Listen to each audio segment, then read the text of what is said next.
Okay, I came across this podcast, Trigonometry, where Sir Simon Baron Cohen, who is the world's leading autism expert, were on. And I'm gonna go back to that. And I think it's hilarious because it's just like Baron Cohen, and that's such a famous last name.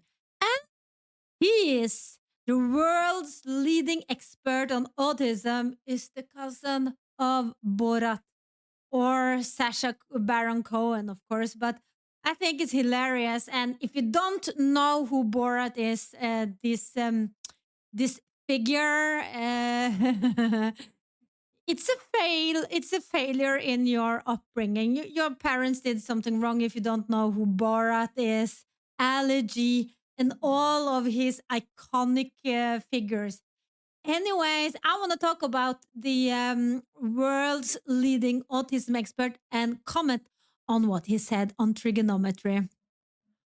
So let's see what the world's leading autism expert, the cousin of Borat, has to say about what is autism. I think it's very interesting what he is saying and not a surprising thing what he says for me.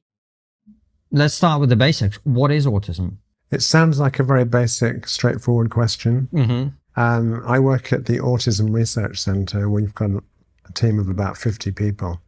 If you ask that apparently simple question, what is autism, to any of our researchers, they'd probably scratch their heads. And that's not a good thing, right? That autism researchers scratch their head when you say, what is autism?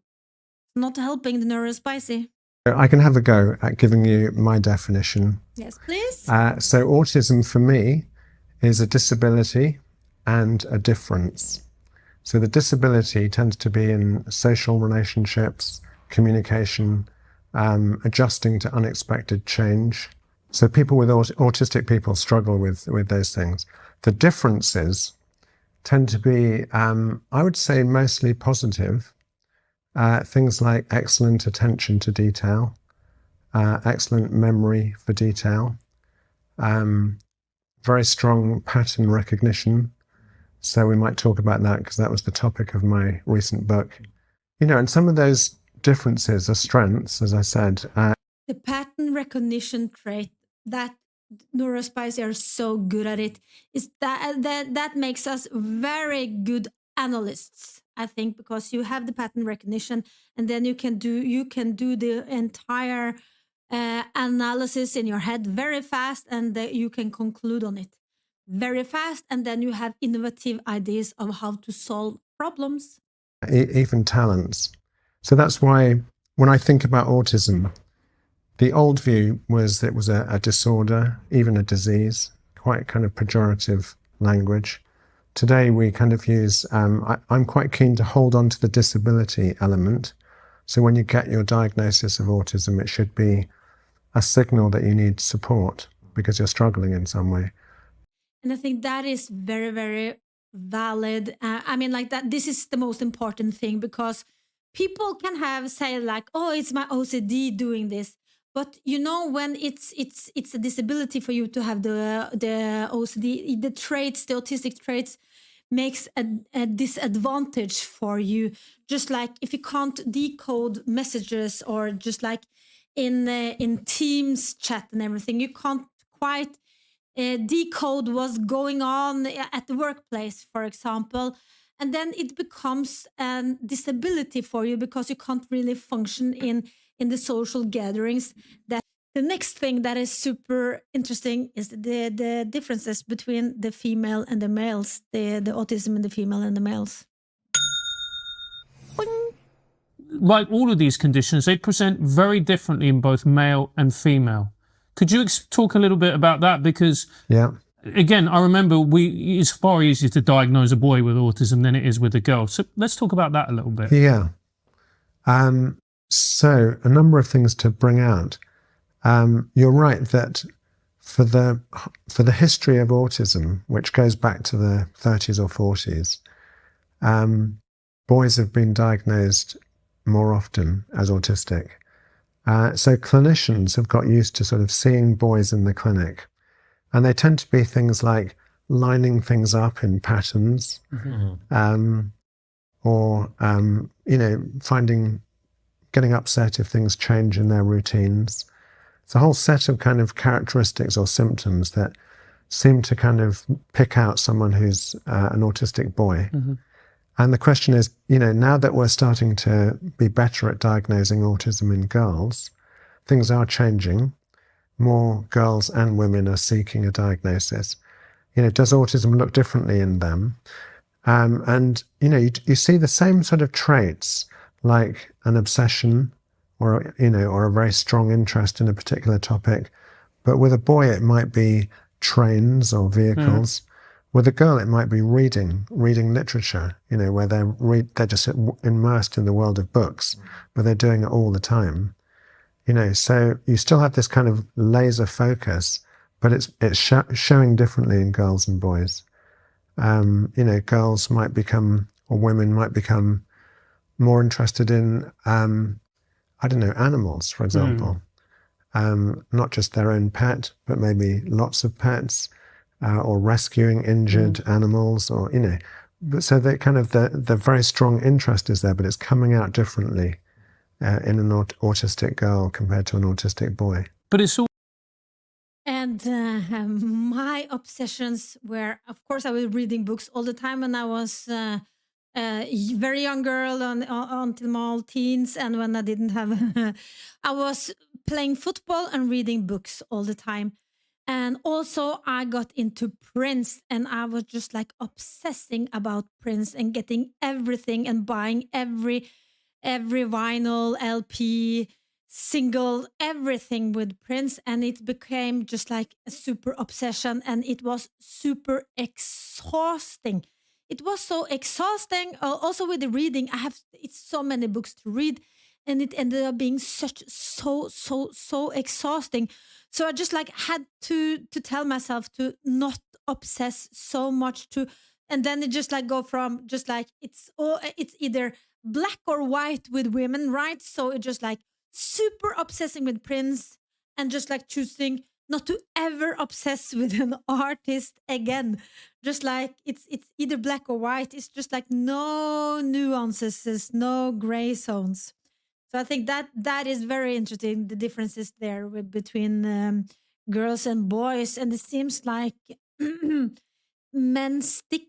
No, they don't stick to the one obsession. They also change their obsessions.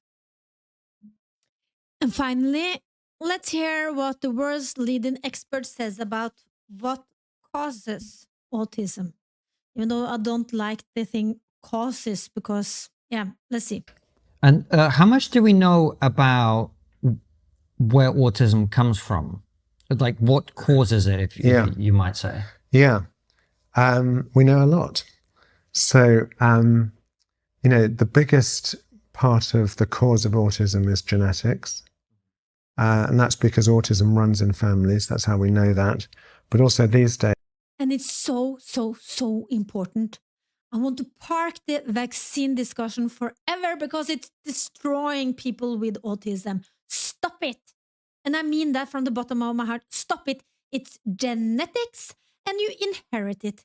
And why are there a rise in autistic diagnosis? It's because when your children get diagnosed with autism, you have to look at the parents and the grandparents, because it is in the genetics.